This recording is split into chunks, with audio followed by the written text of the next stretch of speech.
Hello, darling friend. A large part of taking care of little ones is taking care of ourselves. In the last few videos that I've shared, I've circled around this theme, the wisdom to tend to our own well-being so that we can truly nurture the young children in our care. I want to talk about something that can shape our days with young children, something we feel but don't always name. You might recognise those moments when the day feels heavier than it should, when you're really trying your best, but everything feels rushed or tight or too much, just too loud, too much going on. And when you have those days which feel like an emotional uphill climb, even though you adore the little ones in your care, there are surprisingly simple things that can help.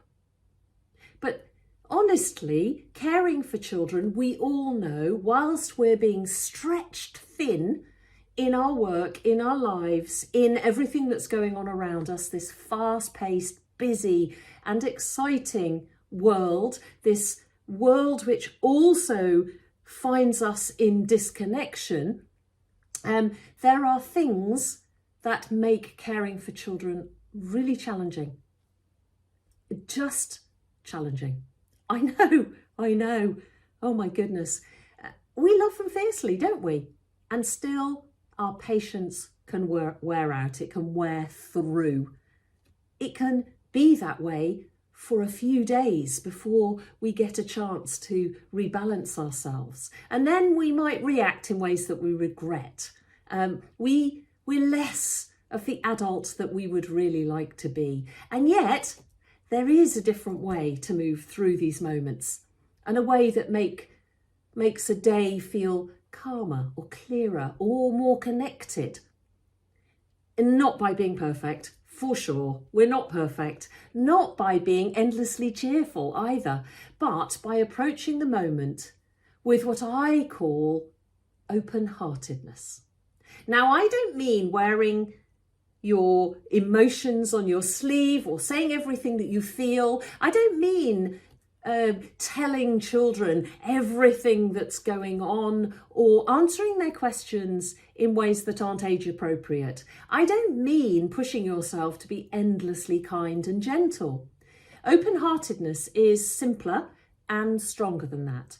It's showing up as yourself, but by being curious, by finding that warmth and the generosity, even on those crazy, hideous days that you just want to end.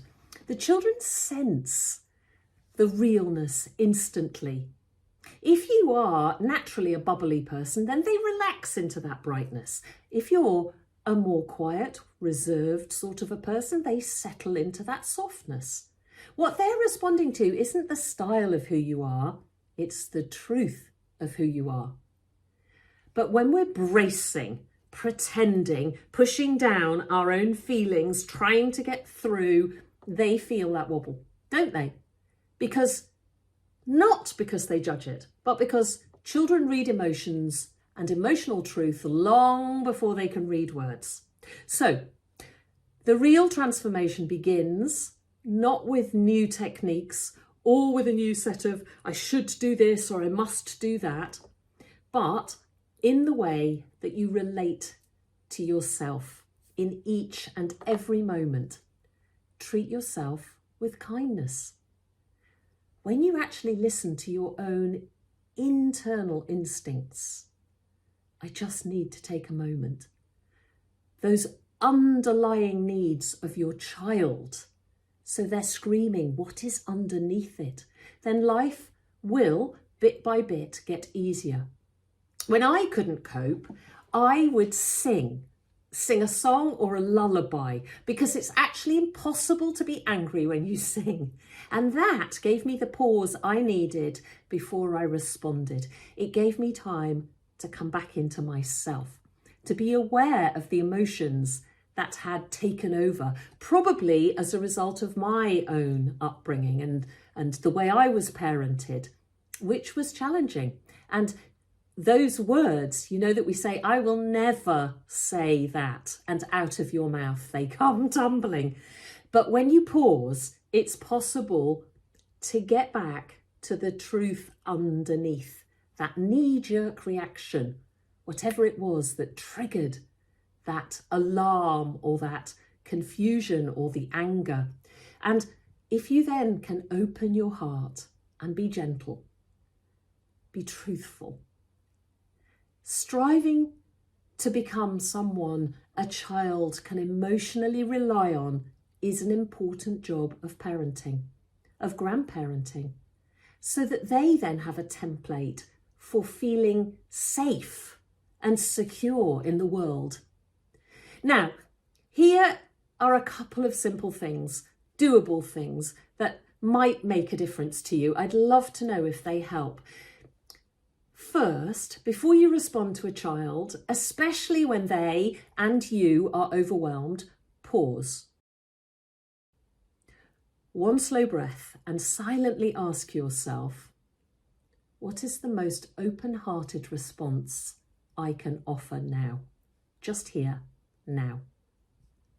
One breath, one question, one tiny shift maybe. Another question, how can I stay as an adult here? One breath, one question, one tiny shift. These shifts can take many forms.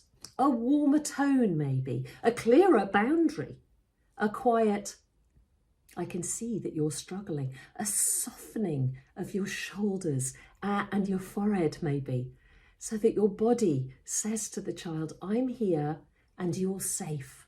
This tiny pause helps you to get grounded, to respond instead of react, to create that emotional safety for your child and for yourself. And the results can build quite quickly because you feeling calmer will help your child feel steadier. And then, the moment will open up. Open-hearted adults create secure children.